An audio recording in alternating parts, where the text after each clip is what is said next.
Rod ছাড়া building, Tamim ছাড়া opening. Rod ছাড়া বিল্ডিং দিলে যেমন বিল্ডিংয়ের কি অবস্থা হতে পারে, তামিম ছাড়া ওপেনিং করালে বাংলাদেশ দলের ওপেনিংয়ে কি হাল হতে পারে সেটি কিন্তু আমরা হারে হারে টের পাচ্ছি।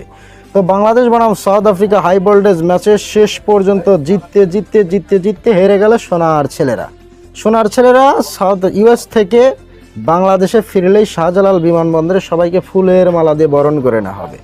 তো বাংলাদেশ বনাম South Africa high voltage match শেষ পর্যন্ত জিততে জিততে হেরে গেছে টাইগাররা 4 রানে। South Africa win the toss, select to bat first. Bangladesh যেটা চেয়েছিল সেটি কিন্তু করেছে সাউথ আফ্রিকা দলের ক্যাপ্টেন মাকরাম। সাউথ আফ্রিকার মতো টিমকে বাংলাদেশের বোলাররা মাত্র 113 রানে ফুল প্যাকেট করেছে। কংগ্রাচুলেশন বাংলাদেশের বোলারদের, অভিনন্দন তাজমিনী হাসান সাকিবকে, অসাধারণ বল করেছে। অভিনন্দন বাংলাদেশ দলের মিডিয়াম ফাস্ট বোলার তাসকিন রহমানকে অসাধারণ বল করার জন্য। বাংলাদেশের বোলাররা তাদের যে ধারাবাহিকতা সেটি কিন্তু অসাধারণভাবে কাজে লাগিয়েছে। প্রথম ম্যাচে শ্রীলঙ্কাকে হাড্ডি ভেঙেছে, দ্বিতীয় ম্যাচে দেখলাম বুকের পাঁজর ভাঙল সাউথ আফ্রিকার ব্যাটিংদের।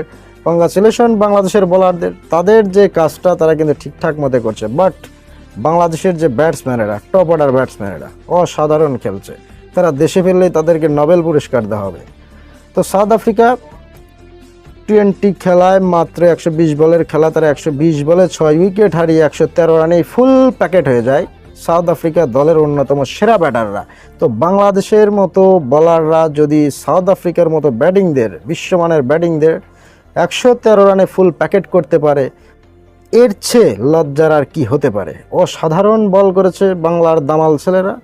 বোলিং ইউনিট কিন্তু অসাধারণ প্রথম ম্যাচ এবং দ্বিতীয় ম্যাচ। কংগ্রাচুলেশন বাংলাদেশের বোলারদের, তাদের ধারাবাহিকতা ঠিক রাখার জন্য। প্রত্যেকটা বোলার তাজদিন তামিম, তাসকিন আহমেদ, মোস্তাফিজুর রহমান, রিশাদ হাসান, মাহমুদুল্লাহ রিয়াদও কিন্তু 3টি ওভার বল করে মাত্র 17 রান দিয়েছে। কংগ্রাচুলেশন বুড়া মাহমুদুল্লাহ রিয়াদকে। তো বুড়ো বয়সে শেষ পর্যন্ত শ্রীলঙ্কার বিপক্ষে ছক্কা হাঁকিয়ে ম্যাচ জিতেছে। এবং সাউথ আফ্রিকার সাথে আমরা যেটি 19তম ওভারের 5 নম্বর বলে কিন্তু ম্যাচটা আমরা জিতেই গিয়েছিলাম, একদম ছক্কা কিন্তু আমরা লোকটা তুলেছিলাম। টিভির পর্দায় লক্ষ লক্ষ ভক্ত ছিল চেয়ে যে বাংলাদেশ জয়লাভ করবে। 113 রানের খেলা, Bangladesh win this match. But শেষ পর্যন্ত বাংলাদেশ জিতে জিতে হেরে গেল সাউথ আফ্রিকার সাথে মাত্র 4 রানে।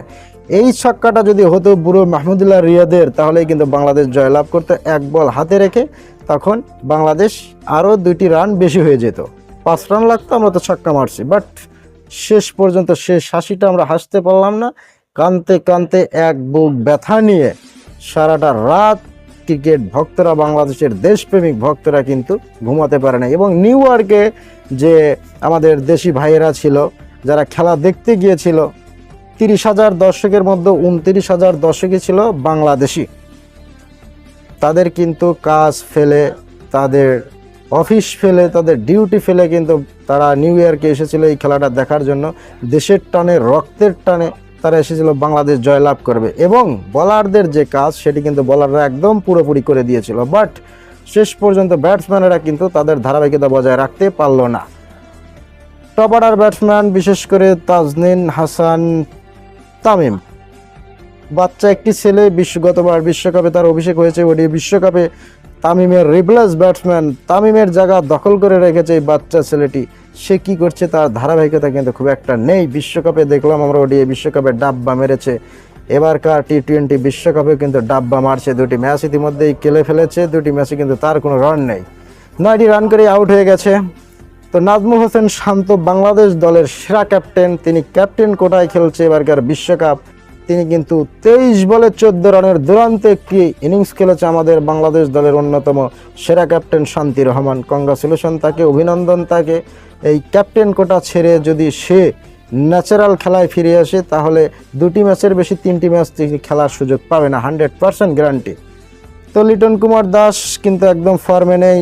বিপিএলের ডাব্বা মেরে তিনি, জিম্বাবুয়ে সিরিজে ডাব্বা মেরেছে তিনি, প্রস্তুতি ম্যাচে ইউএসের সাথে, ইন্ডিয়ার সাথে ডাব্বা মেরেও তিনি বিশ্বকাপে চান্স পেয়েছে। কি কারণে, কিভাবে, আমি তো আশ্চর্য হয়ে গেছি।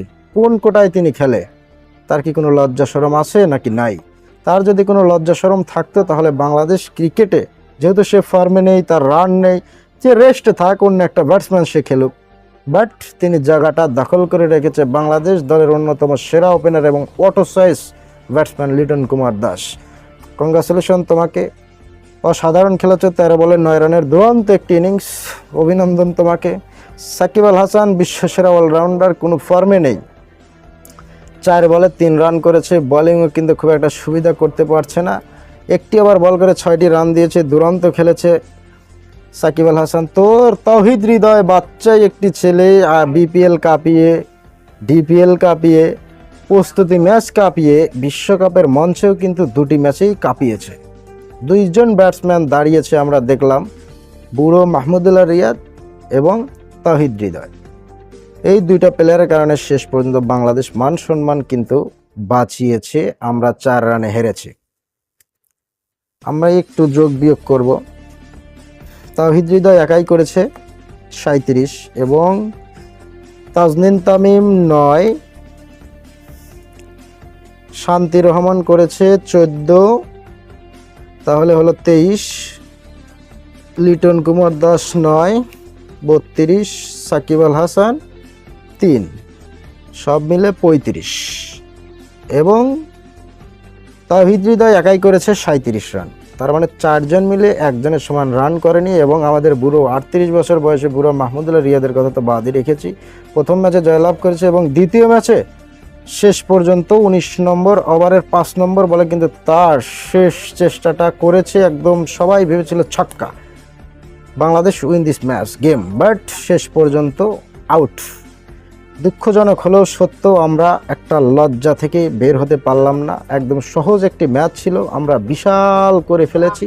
শ্রীলঙ্কা ম্যাচেও কিন্তু আমরা সেটি করেছিলাম, শেষ পর্যন্ত মাহমুদুল্লাহ রিয়াদ 6 মেরেছিল এবং বাংলাদেশ জয়লাভ করেছিল। এই ম্যাচেও যদি ছক্কাটা হয়ে যেত তাহলে কিন্তু জয়লাভ করতো। এই বুড়ো বয়সে 38 বছরের বুড়ো ব্যাটার কত খেলবে, তার তো সময় শেষ, আর কত ছক্কা হাঁকাবে।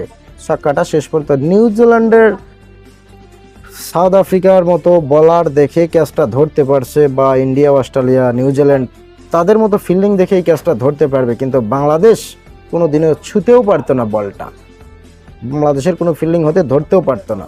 যাই হোক, শেষ পর্যন্ত বাংলাদেশ কিন্তু 4 রানে হেরেছে সাউথ আফ্রিকার সাথে, 109 রানে ফুল প্যাকেট।